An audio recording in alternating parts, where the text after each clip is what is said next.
طالبانو حضرت داود علیه السلام ته الله دومره ښه غږ ورکړی و. علامه اسماعیل ابن کثیر الدمشقي الشافعي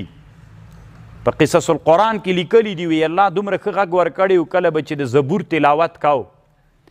وی کله به چې د ویالې و د نهر څنګ ته ناست و چې د زبور تلاوت به یې کو دا اوبه به داسې کنګل ودرېدلې د ده دې غږ ته به یې خوند به یې ورکاو.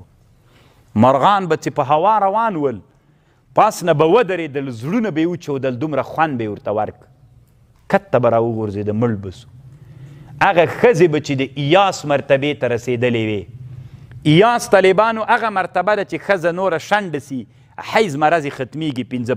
د ایاس مرتبې ته به چې کمې ښځې رسېدلې وې چې د زبور تلاوت ته حضرت داود علیه السلام به یې واورېد نو طالبانو بیرته به شبق شهوت پکې راغی دومره خوند به یې کوو. کله به یې چې د زبور تلاوت کو طالبانو دا غږ به داسې څپکېده ورسره د تیږو ډبرو حیواناتو دوی به طالبانو د قرآن ورسره ویلې لکه اوبو کې چې تیږه واچې داسې په څپه باندې ځي دا غږ به داسې طالبانو په څپه باندې د حیواناتو ورسره ویلې دومره خوند به یې کو. نو غږ هم ډېر مؤثر د طالبانو ډېر تاثیر لري. ان من البیان لسحر کله کله بیان داسې وي طالبانو لکه سحر غوندې سړی انسانان چېرته تابع کېږي طالبانو انسانان به په علم تابع کوي. تاسې چې دلته ناست یي طالبانو که نه د تاسو تابع کول ډېر سخته ده بیخي ډېره سخته ده طالبانو. خو نن ټول بس یوه سړي ته ناست یي هېڅ خوره یم نه.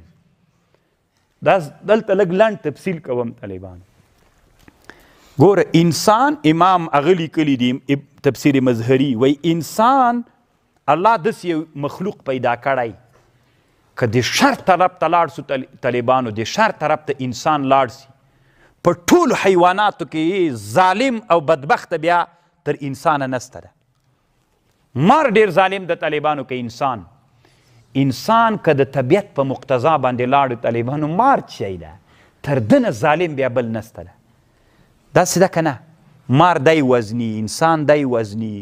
الله دې مونږ له دې نه وساتي. خو انسان چې کله ته په علم را کنټرول کې انسان خپل طرف ته رامایل کې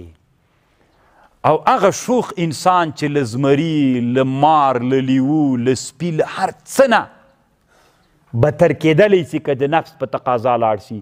خو انسان چې په علم و په دین باندې را کنټرول کې هغه انسان بیا تر ملایکو نه بهتر ده. نه د طالبانو په شرقایت کې یو مسئله ملکه بهتره ده که انسان سته که نه دا بحث بیا چې علما محاکمه کوي چې انسان بهتر ده که ملکه بهتره ده. نو طالبانو کوشش وکړي چې انسانان په علم وروزئ. پرون ما نه ګروپ کې چا پوښتنه کړې وی د تبلیغیان څنګه دي و یو ملا یې نه مني. زه نه پوهېږم د موږ ملایانو ټول عمر په دې کې تیر سي دا ملا مني دا نه منم دا منم دا نه منم ټول په همدې کې تیر سي. راځئ طالبانو انسانانو ته هدایت وکړو الله نه وغواړو الله انسانان تربیت کو طالبانو د انسانانو تربیت انسانان چې راخپلیږي انسانان چې راټولیږي هغه په علم راټولیږي. دا اوس طالبان تاسو ته د زړه نه چې یوه کنځا وکړم ټول ځئ که نه ځئ قسم په الله چې کنځا درته وکړم په خوشکه باندې تاسې ټول جګېږئ لاړ به سي هر څوک به بسترې واخلي څوک به داسې روان وي څوک به زه به تنها پاتې ځم. دا که نه خو دا خو ښه لاره نه وي طالبانو بیا د انسانان راټول کوي. تاسې د څومره ډېرې ولایتونو نه دلته طالبان راغلي دغه نور چې افغانستان کې انسانان دي دا انسانان دي که نه دي دا مسلمانان دي که نه دي دوی چې ګناه کوي په موږ علماو ته مسؤلیت سته که نسته سته. خو راځئ موږ دوی ته هم د اصلاح دپاره یو ترتیب برابر کړو. تاسو ته چې یو ترتیب برابر ده ولې هغوی په موږ حق نه لري هغوی ته هم یو ترتیب برابر کړو د هغوی د اصلاح دپاره هم لارې جوړې کړو. هغه چې نوي کمې آلات دي طالبانو یا په انټرنیټ کې یا په ټلویزیون کې یا په رادیو کې یا په بله هر چا دپاره ټول خلک دلته نه راځي مدرسې ته دا ټول افغانستان خلک دي چې دلته ناست دي نه دا نورو ته به ښه مدرسه کې خو شیخ صاحب تنا په دې لګیا ده چې د دوی اصلاح وکړي. دا نور ملت ته دې پوښتنه ولې الله د تا نه نه کوي عالمه نو چاته به ته ورځې څوک به ته ځان ته راغواړې. دا اصلاح د الله عز وجل د موږ په واسطه کړی وي. اصلاح د انسانانو په چا راځي په علم باندې راځي. څوک چې علمي کنټرول کې که نه هغه بیا کنټرول ده. کنې انسان دومره شوخ ده طالبانو که شوخي ته خو څه ولی کې د چا پلارم خو چې څو دلایل ورته ووایې بس هغه انسان ذاتي د تاسو د تا له خبرې پلار هم نه مني خو د تا مني تا ته ولې تابع سو د علم د وجه نه همداسې ده که نه طالبان نو کوشش وکړئ طالبانو یسرا ولا تعسرا ولا تنفرا خلک مه منفور کوئ له ځان نه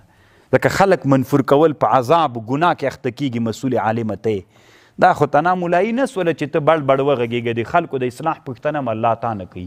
ولې ځکه الله ته الله کلکم راعین ګرځولی ته راعي د جماعت مشر تا نه به الله پوښتنه کوي نو کله تبلیغی نه پرېږدې کله بل مولا نه پرېږدې نه دا طالبانو دی مولا بیچاره بیا تر واسه یې څه هم نه کېږي دا د حل لاره نه ده باید موږ تبلیغ تم جهاد تم تدریس تم موږ نه سره جوړېږو که ته ووایې چې هغه مولا داسې ویلې اوس زه یم د ما والد رحمه الله نو کله کله د ما او د والد رحمه الله په منځ کې مسایل اتفاقي نه ولې دا د علم عادت د علم دا د هېڅ کله داسې نسي کېدلی اما ادب خو وکنه هغه ادب و طالبانو لکه د پلارو د زویو د استازو د شاګرد علم کې خامخا مخکې هم درته ویلې چې زه کله طالبانو د بخاري ته وایم چې اول د امام بخاري باب شروع سي تر اخره پورې داسې باب بیخي تیر نه سو چې اختلاف نه وای پکې نو که دا سره کشکاږي نو خو بیا خو هر باب کې به دوه دوه ډلې سو د مسلمانان به ټول په ډلو ویشل سو دې باب کې چې شروع کړو نیم به دې طرف ته سو نیم به دې طرف دلته هم اختلاف په دې بل باب کې هم دوه ټوټې نو خو مسلمانان خو ټوټه سول نو دې ټوټه کولو نه طالبانو باید مونږ مسلمانان اختلاف به نقل کوو اخر کې به خاندو څومره خوند اختلاف وکړو دا د اختلاف عادت ته طالبانو دا چې ته ماته بیا په دې اختلاف کاپیر وایې زه تاته دا د علم ادب نه ده طالبانو علما وی په کتابونو کې علی قاری رحمه الله لیکلی دي وی ضاد او زوی که څوک د ضاد په جای باندې زوی وی ولا الضالین ولا الضالین ولا الضالین د مونځ نه صحیح کېږي طالبانو یا به عوامو نه طالبانو یا به د علماو نه که عالم داسې قرائت کو طالبانو د ده مونځ فاسد ده او که امی داسې قرائت کو بیا صحیح ده تاسې فکر وکړئ طالبانو ډېر مولایان دي ولا الضالین دا چې تر جوړ سي یا ولا الضالین ولا غضالین تر جوړ سي یو غین څوک جوړ کړي تر نه څوک زوی ترې جوړ کړي طالبانو دا باید ادا کړل سي علی قاری صاحب المنح الفکریه علی مقدمة الجزري کې من قرآن هم زده کړو طالبانو او بله مسله طالبانو دا د علماوی قرآن له یاده ویلل افضل دي او کله قرآن نه ویلل له یاده ویلل افضل دي کله قرآن نه ویلل قرآن ویلل افضل دي نو دې کې د علماو اختلاف شته اکثر علماوی چې قرآن نه ویلل افضل دي چې قرآن دې مخته نیولی ځکه ثواب دلته مضاعف ده بعضې علما محاکمه کوي که قرآن له مخې نه ډېر تفکر کې کېده بیا له مخې وایي که له یاده ډېر تفکر کېده بیا داسې کنی اکثر علما طالبانو وایي چې قرآن باید له مخې ویل سي دا ډېر ثواب لري یو سړی حافظ د قرآن ده نو هغه له یاده قرآن وایي افضل د طالبانو او که له قرآن نه قرآن وایي دا افضل ده چې قرآن نه قرآن وایي دا افضل ده ابن الحجر عینی قسطلانی ابن کثیر په فضایلو د قرآن کې ډېر علماو په دې باندې بحثونه کړي دي